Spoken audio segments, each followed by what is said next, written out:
Urza Master. Joining me as always, Lord Uther and Jedi Master Psyllium Maas.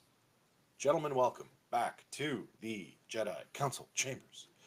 We are jumping in to that galaxy far, far away in an exciting subterfuge episode of Obi-Wan Kenobi. Part 4 unleashes today, and we finally get to see it. We get to see a giant Imperial base not in space. I don't want to take anything away, but Jedi Master Psyllium Maas, lead us down the path. Thank you, fellow Jedi Council members and Graying Jedi fans. Obi-Wan Kenobi Part 4 debuted on the Disney Plus streaming service on June 8th, 2022. Deborah Chow directed all of the episodes, so it's no surprise that she directed Part 4. And we have Joby Harold, showrunner, and Hannah Friedman teaming with an ampersand. All of you Graying Jedi fans know that when you have an ampersand, that means they wrote it together. And they worked on it. We first saw Hannah last week. She contributed to episode 3. And we mentioned her credits as she also worked on the Lucasfilm update of Willow.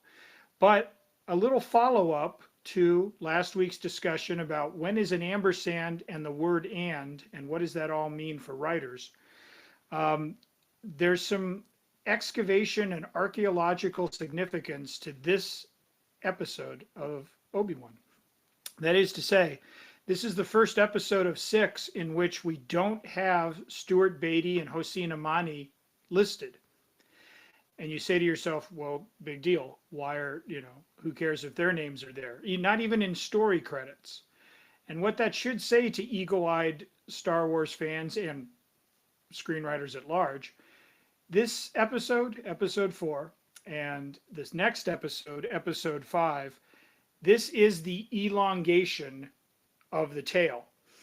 The first 3 episodes of Obi-Wan and the final episode of Obi-Wan all feature contributions from Stuart Beatty and Hossein Amani. And you'll remember those were the 2 screenwriters separately who were hired to make Obi-Wan Kenobi into a feature film. And what happened was when they shifted gears to a streaming series, they took that original material intended for the big screen and they stretched it out and added things and chopped things out and melded it into a new stew, a 6-episode television miniseries event.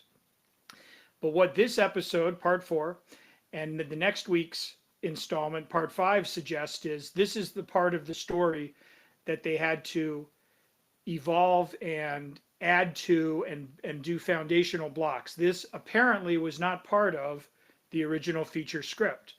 You can deduce from the first 3 that we would have had the Inquisitors hunting Obi-Wan, that Leia would have been abducted, and that a confrontation between Anakin and his former master was all but inevitable.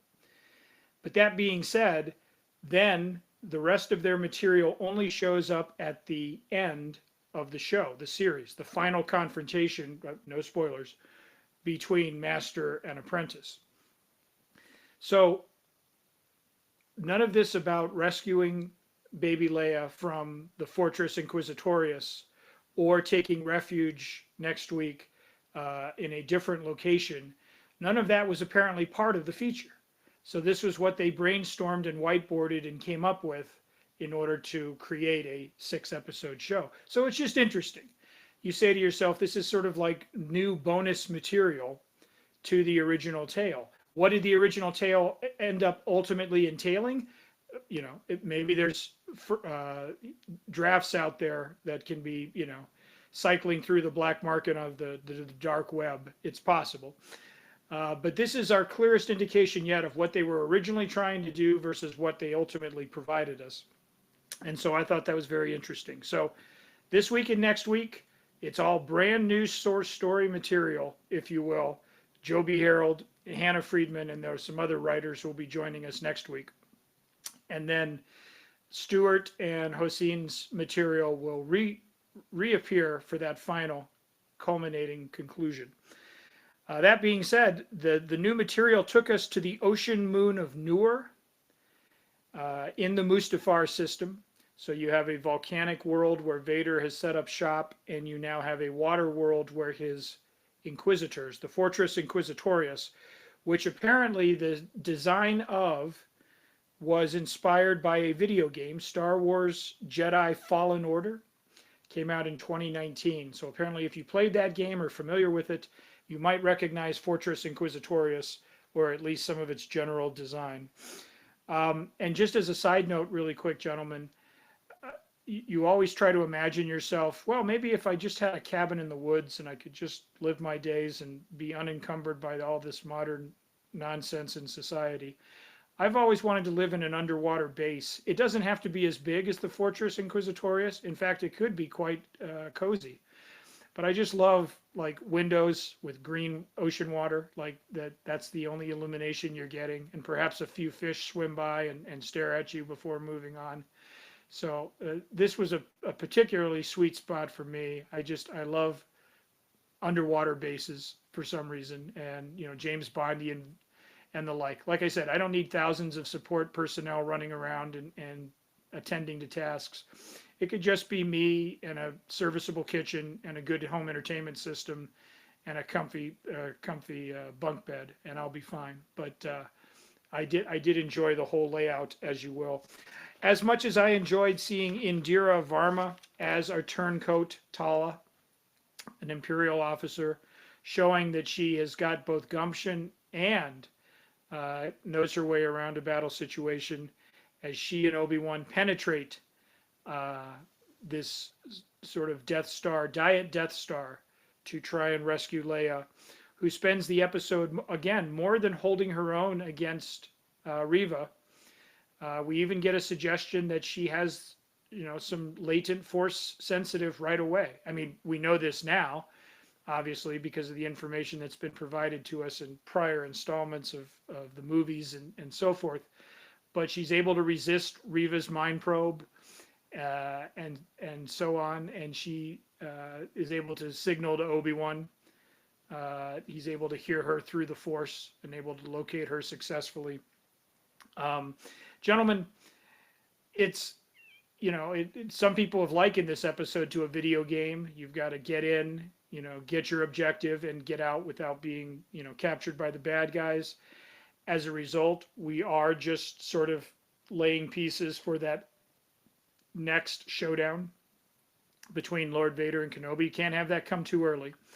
But we have in this episode the first stirrings of the old Obi-Wan Kenobi. We even have the famous lightsaber twirl that he showed off to great effect in the prequel trilogy, and it made my heart stop with excitement as I saw that.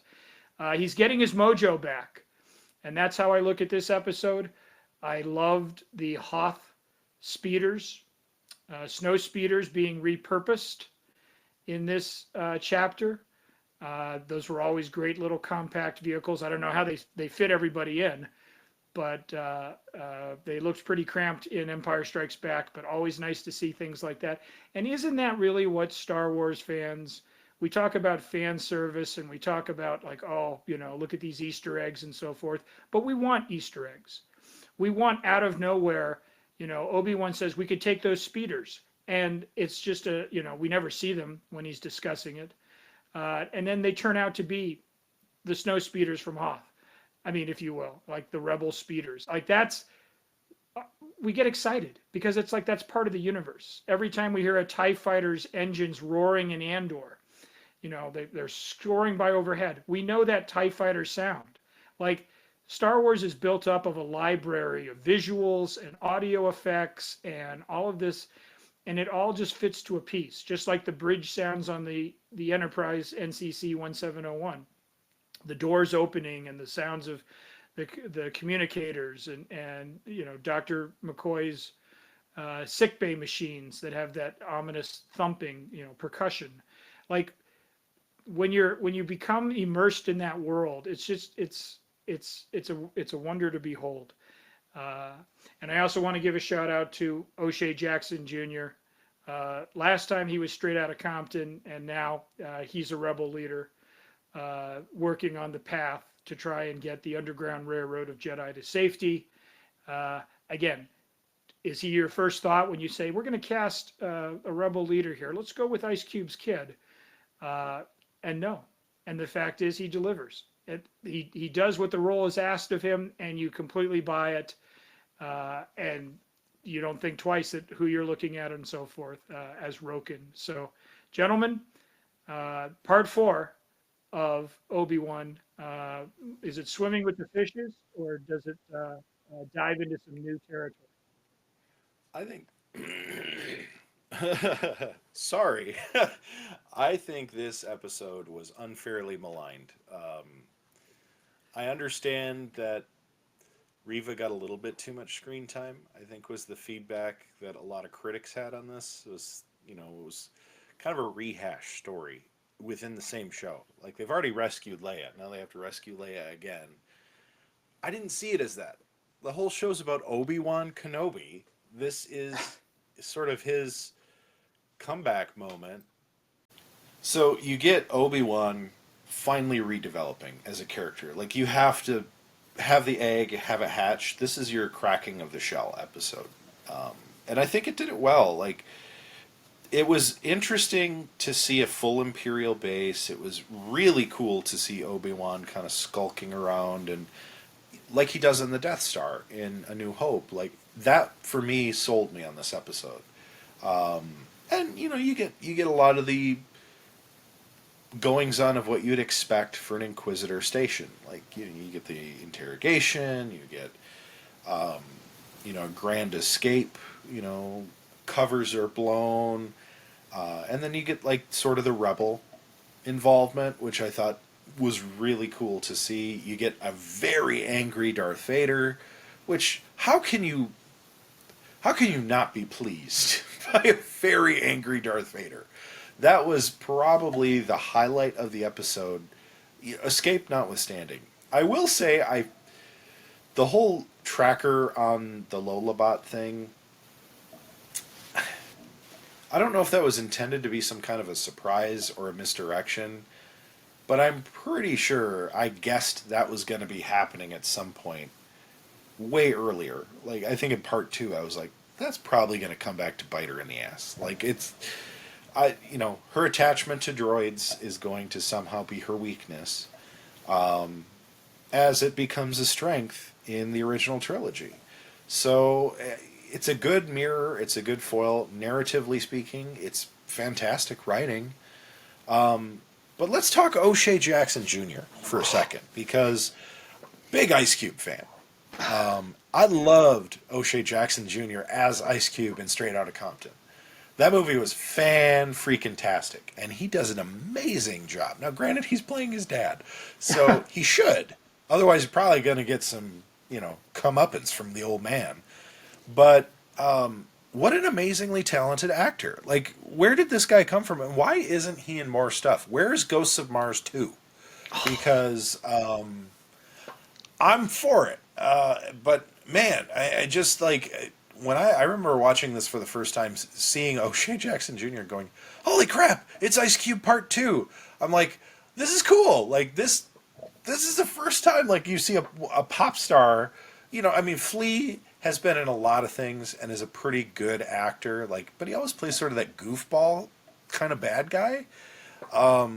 So it wasn't out of, like, what I expect from Flea, but O'Shea he's got chops. I mean, the guy's talented, and I'd like to see more of this. Like, I hope they do a Rebel Alliance type show where it shows, like, the non-Jedi related building of the Rebel Alliance, and I think O'Shea could be featured in that, or some of the characters that arise from some of this, and leading up to, of course, Princess Leia.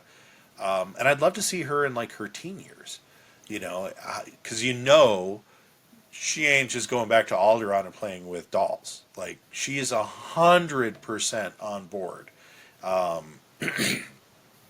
And I want to see that play out. I want to see this kind of take shape. I think, and there was some talk on the street this week about Ahsoka Season 2 ending that series. wouldn't surprise me.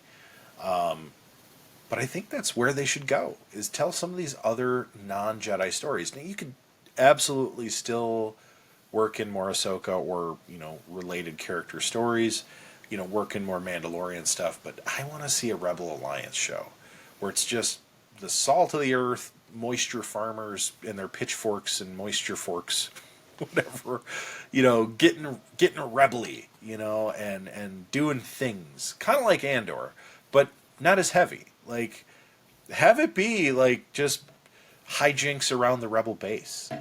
Maybe they don't even see an Imperial. It's just like MASH. A Star Wars MASH show would be so freaking great. As a matter of fact, they could even do like a Cheers type Star Wars show of just like some outer rim bar where like occasionally a big name character from Star Wars shows up. Kind of like Fraser Crane shows up and guest stars for 3 seasons. Like, look, I'm not saying that I have all the ideas in television, but Paramount Plus, call me up. We could make some money together. The graying Jedi here have some thoughts. We all saw the Golden Era TV shows. You can recycle those things to death, and ain't nobody going to complain. But yeah, I like this episode. I think it was unfairly treated when it came out. Well, guess who's back? Back to Tank. And so we see the Back to Tank working its miracles once again, though I did like the idea of Obi-Wan and Vader basically force communicating while in the Back to Tanks, experiencing the same thing, except obviously Obi-Wan's getting a slighter touch of the burning skin versus what Anakin / Vader had gone through. So I found that very interesting and compelling. Like, it almost makes you feel for Anakin a little bit more, or for Vader in a sense, because Ben's the good guy, and we don't want to, or Obi-Wan's a good guy, and we don't want to see him suffer. I like when Obi-Wan is swimming to the fortress with the callback of him having the little oxygen thing on. You're right. As he's swimming there, I thought that was a nice little touch there. To Psyllium Maas's point, Leia's acting definitely improves as the series goes on, and I think that was evident here. I did like that sassiness that we kind of see in the next, in the original trilogy. We're seeing some of that here, and how she can hold her own, and I think that's an important thing to start showing at an early age, that she can hold her own, and then she has a few moments where she's obviously vulnerable as well. I do like us seeing Obi-Wan or Ben get his force groove back in terms of holding back the water, letting it come out, breaking the other glass. His lightsaber skills have obviously come back to him, where he's taking on multiple shots from each direction, directing those shots. I really like that, seeing that. And to your point about fan service, and we've kind of had this discussion before, I think everyone likes fan service as long as it's not cheesy. Like, there's cheese fan service and there's proper fan service, and we've talked about this before as well. It's all about how good is the writing, and as long as the writing is good, you can bring that along. I love seeing the snow speeders in another environment, which I think I've read in either was a comic or one of the Star Wars books, that those aren't just force, they're not really snow speeders, they're overall fighter speeders, I guess, that they had to adapt to the cold on Hoth. But it was nice seeing those out there as well. And of course, the very touching moment at the end where Leia puts her hand on Ben's hand, and we see the connection obviously come about there. Solid episode. I'm sorry, I'm trying to get into Reva a little bit more, and I'm struggling. I don't think she was needed in this whole series at all. I mean, I get they were going where they were going with her, and I see her as a vehicle in a sense. Just don't think she's needed, man. Like, to me, that personally, that's my only drawback. I do like the violent Vader. I do like the angry Vader. We've always said that's the Vader we wanted to see, and that's what we're seeing in the series. So go ahead, Psyllium Maas. You want I to think go against me on I that think one? with Riva, if you're going to address sort of one, I won't call it a flaw, but if you're going to address one thing that might have even benefited from some tightening up and so forth, it's the fact that really what makes the character work overall is the reveal that is upcoming in terms of where does she fit into this whole firmament. And I think if you have to use some sort of reveal or surprise or reversal to sort of justify the character, then you probably haven't laid enough foundation and concrete to make that character work on its own. So I agree that once Riva's storyline is fully explored, then you can kind of see what the intent was. But again, the problem being is that we should make that connection sooner. If you don't like her, I personally, I have a, I'm neutral in terms of how she goes. I love the Inquisitor characters overall ever since they were introduced by Dave Filoni in Star Wars Rebels. So I'm a sucker for Jedi hunters. But to your point, you're like, well, what is she really bringing to the table? And really, the table is the reversal of her full identity and everything else. And at that point, you have to say to yourself, like, well, that's cool, but so that would be my note. Maybe it's her overacting that something's not right. Something needed to be tweaked with the character. I don't know what it is, and maybe I'll save because I don't want to spoil anything. So I'll save my comment about her origins story for next week, I guess, because I think we get that story next week, or we get the. Yeah. Here's my question to both of you. Oh, sorry, Urza, go ahead. I was just going to say, when it comes to Riva, I agree with Psyllium Maas that I don't think you had the foundation for us to care enough about her until you get to the reversal. And even then, I don't know that her story really is all that compelling. I don't buy it, and I think what they should have done is done a season 1 with Riva as the antagonist, and then this could have been season 2, and it would have worked out pretty well. Right. You would have had a lot more time to build her up as a bad guy. The other side of that is, to be honest, I think they were trying to illustrate that the odds are overwhelming with the Empire. When it comes to trying to survive as a Jedi out in the unknown. And I still also don't buy it. Like, I don't think they sold me on the idea that it was that hard to escape the Empire's grasp and fight back against the Empire, because they're going to come at you with these Inquisitors and Vader and all this.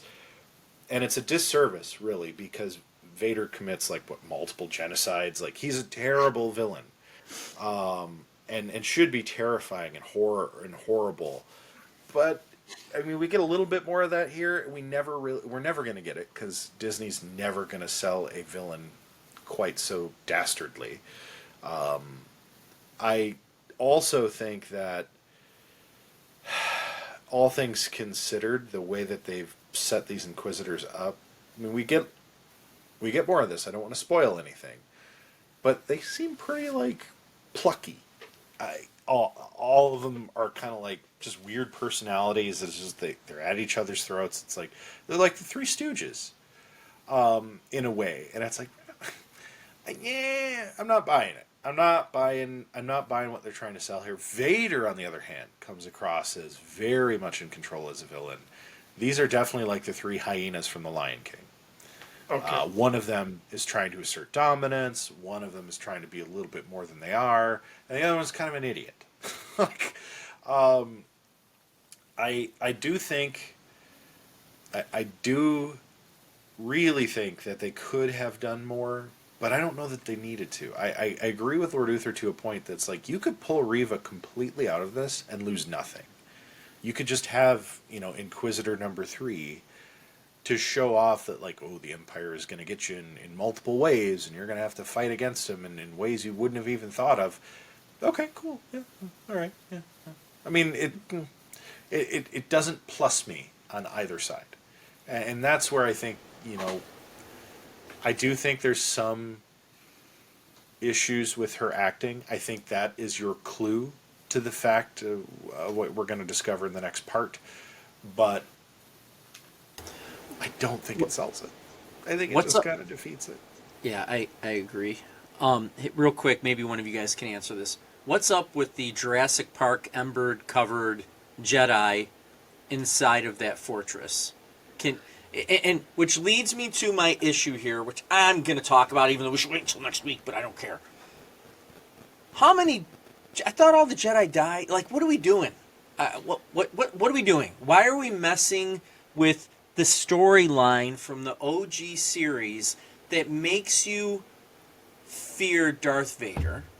Then they kind of, then in Revenge of the Sith, we see all these Jedi dying. Are there still some Jedi that should have been kind of out there somewhere, maybe on a mission?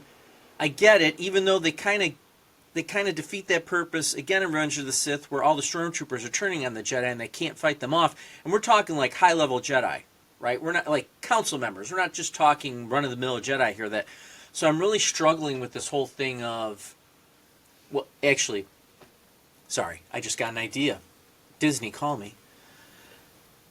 They should have used those Jedi in Mandalorian and been pulling the Force from them, maybe, instead of Baby Yoda. Like, maybe I could have used that. I don't know. Help me. So Joe B. Harold, showrunner, he addressed that specific scene in an interview and what they were going for. And I completely bought his explanation. I bought it as I was watching it. These are dead Jedi, and these are butterflies pinned to the wall. They're trophies. These are all the Jedi the Inquisitors have rounded up, and it's a trophy room. That's all it is. They're not trying to clone them. They're not trying to draw the life force out of them. They killed each and every one of them, and they put them under glass. And what Obi-Wan, the point of that scene is that he's supposed to realize they all made sacrifices, or they were sacrificed, and I've been sitting hiding. I've taken myself out of the fight, and look at all the loss. And that, you'll notice, he sees that before he goes to rescue Leia and breaks her out of with the water and so forth. It's kind of the final inciting incident for Obi-Wan to say, enough's enough. Quit hiding behind Ben Kenobi. You need to become Obi-Wan Kenobi again. And that's, take a quick look at Ewan's expressions as he's doing that. It's the realization, while I've been sitting on Tatooine going to my day job, these people were out there being hunted and exterminated, and enough's enough. That's basically what the scene was supposed to do. Well, and I could have lived with that if I didn't think they were in suspended animation. I had no idea they were dead until you just told me that, right? Because I don't think at any point they say that they're dead. I thought they were like in some kind of a suspended animation, which is why I made the Jurassic Park reference. Right. Because they could still use that stuff in a sense to make the dinosaurs, and that whole series has run its course. But that's a whole nother podcast. So, well, I guess I'm going to ask Urza. Did you think that they were dead, or did you think that they were in suspended animation? I saw it as a trophy room the first time. I was like, okay, so they're displaying their kills. The one thing I would say is it doesn't track with me with Anakin. Like, this seems... he doesn't seem like the type to need trophies. Although this is the Inquisitor Hall. So, like, it's their trophies. It's not his trophies, I guess. So that part never really sat well with me. It's like, this doesn't seem very Darth Vader-ish. Like, Vader will leave a trail of bodies. He doesn't bring the bodies home. He's not into that. But I get it. I understood at the time, like, this is the wake-up call to Obi-Wan. The only thing that bugs me is when you complete the lines with the dots here. What does Obi-Wan do from here? Not to spoil the future of the show, but let's just say, for example, we can assume that whatever this tiff is involving Leia resolves, and we know at some point Kenobi goes back to Tatooine and is not directly involved with the Rebel Alliance. And that's why they ask for his help. How do you make that leap? You know, if this brings you back into the fold, instead of Ben, Obi-Wan again, I think, and gentlemen, I'm going to extend this out before we get to our Kyber Crystal ratings. I think if you do a season 2, obviously you can't re-involve Leia. That's just recreating the wheel, and we can't do that again. You can't do anything with Luke, but you can do a lot with Obi-Wan. His story, because they don't know he's on Tatooine. It seems like it'd be very easy to figure out, because you've been tracking him, he's been right in your face. Like, you know, Leia gets back to, home. I think you have Obi-Wan not involved with the Rebel Alliance, but going out there and under the tutelage of Force Ghost Qui-Gon, resolving this Inquisitor thing. Because again, there are no Inquisitors in the original trilogy. I like that. So does this become Obi-Wan's, I'm going to go save as many Jedi as I can? Does this become Obi-Wan hunting down the Inquisitors like Vader hunted down the Jedi? I love it. Disney, call us. What are we waiting for here? I mean, please. Okay. So, with that, our Kyber Crystal ratings for Part 4 of Obi-Wan Kenobi. I'm going to kick it off, because I never kick it off. And it's my turn. It's my turn down here. I give this a solid Green Bay Packer green. I love this episode. I have issues with Reva. After seeing the series, I can't fault the episode for that. I do think this episode was unfairly judged at the time. It is better than you probably remember if you've only seen it once. Go back, watch it again. It is a green Kyber Crystal for me. Yeah, I'm going to go Christmas light green right here and here and here. Even though I wasn't very happy, again, with Reva, overall, I'm not going to let that detract from Ewan McGregor's performance, the idea of seeing Ben again.